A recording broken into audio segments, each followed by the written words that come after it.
ගිණුම අවුල් වෙලා නෙවෙයි. රුපියල් ගිණුම අවුල් වෙලා නෙවෙයි. වැටුනේ ඩොලර් ගිණුම අවුල් වෙලා.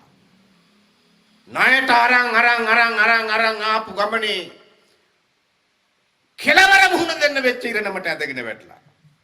මේ ළඟදී ආව අපේ ආමඳුරනේ ඉන්දියාවේ ආර්ථික විශේෂඥයෙක් උපදේශකයෙක් එතුමා ඇවිල්ලා මහ බැංකුවේ හොඳ දේශනයක් කළා.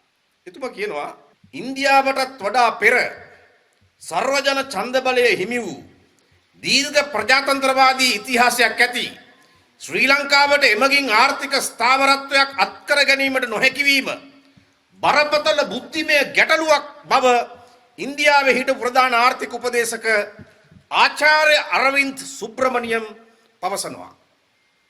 ශ්‍රී ලංකාවේ ආර්ථික ඉතිහාසය පිළිබඳ ඔහු ඉදිරිපත් කළ එක් දත්ත සටහනකින් පෙනී ගියේ මෙරට නිදහසින් පසු ගෙවුණු කාලයෙන් 60%ක්ම ගත කර ඇත්තේ ජාත්‍යන්තර මුල්‍ය අරමුදලේ වැඩසටහන් යටතේ බවයි. 60%ක් 40යි අපිට ඕන විදිහට ගිහිලා තියෙන්නේ.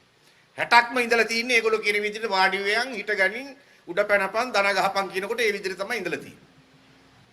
මෙය නිදන්ගත සාර්ව ආර්ථික පීඩනයක ලක්ෂණයක් බවයි ඔහු පවසා සිටියේ. කියන්නේ 60%ක්ම IMF කියන විදිහට ඉන්න සිද්ධ වීම නිදන්ගත සාර්ව ආර්ථික පීඩනයක ලක්ෂණයක්, රෝගයක්. මීට ප්‍රතිපක්ෂව ඉන්දියාව 1991 ප්‍රතිසංස්කරණ වලින් පසුගිය වසර 35 පුරාම IMF වැඩසටහනකට යොමු වී නොමැති බවයි ඔහු පෙන්වා දුන්නේ. අවුරුදු 35ක් එක දිගට IMF වැඩසටහනකට යොමු වෙලා නැහැ.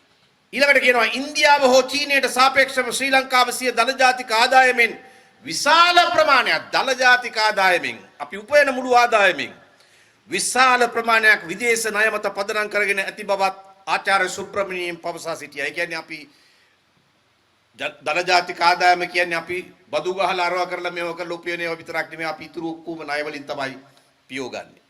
ඔය රැකී මේ රජයේ සේවකයාට පඩි ගෙවන්නත් වෙන්නේ මේ දැන් පිර දහමුදා අරන් තියෙන ආයුධ ණයට අරන් ඒ හින්දා අපිව පෙන්නන්නේ නැහැ කියලා කිව්වනේ.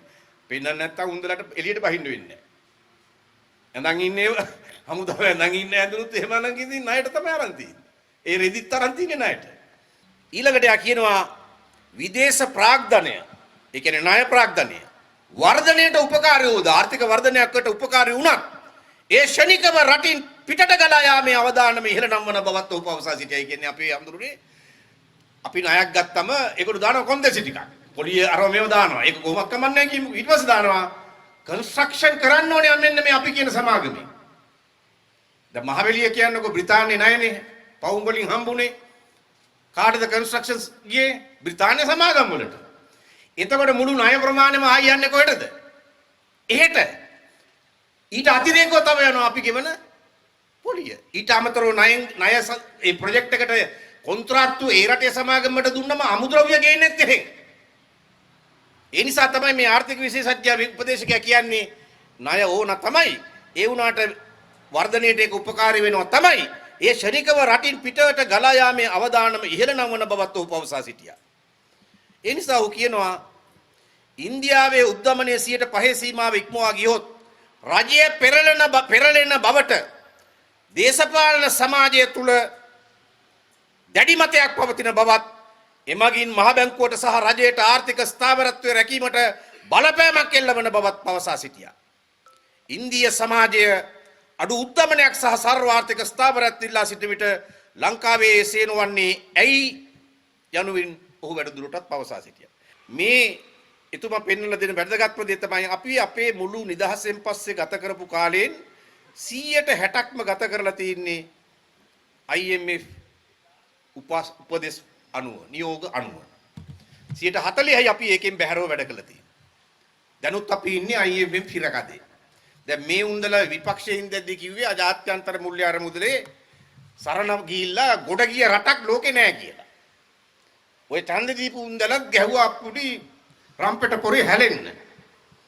දැන් ඒ නිසා ගොඩක් අය ඡන්දදීපු අය බලන් හිටියා මේ කියපු කීමේ හැටියට නම් ජාත්‍යන්තර මුල්‍ය අරමුදලේ මලපුඩුවෙන් ගැලවිලා රටට ආර්ථික නිදහස අත්පත් කරගනිමින් මේ රටේ ජාතික අභිලාෂයන්ට අනුකූල වෙච්ච ගමනකට අමාරුවෙන් හරි අඩිය තියයි කියලා. අමාරුවෙන් හරි තමයි අඩිය තියයි කියලා. දැන් මොකද වෙලා තියෙන්නේ? දැන් මුල්ලියාර මුදලි මහත්තුරු කියනවා හොඳ ළමයා කියලා. මුල්ලියාර මුදලි මහත්තුරු කියනවා දැන් මේ ඊයේ පෙරේද ඇවිල්ලා කියනවා ඊළඟ වැඩසටහනට ආණ්ඩුව එකගතාවය දැක්වුවා. දැන් අපි දන්නවා ඔය රනිල් වික්‍රමසිංහ උන්නේ නැහැ ඔය මුල්ලියාර මුදලත් එක්ක ඉන්නකොට අන්ත දක්ෂිනාංශ කියන්නේ. මුල්ලියාර මුදලත් එක්ක ඉන්නකොට උන්ද සමහර ඒවා එහෙන් මෙහෙන් වංගු දාලා මග අරගත්තු ඒවා තියෙනවා. කිසි එකක් මග අරින්නේ නැහැ. ඒකනේ හොඳ පුතා කියන්නේ. කියන ටික ඔක්කොම අකුරට කරනවා.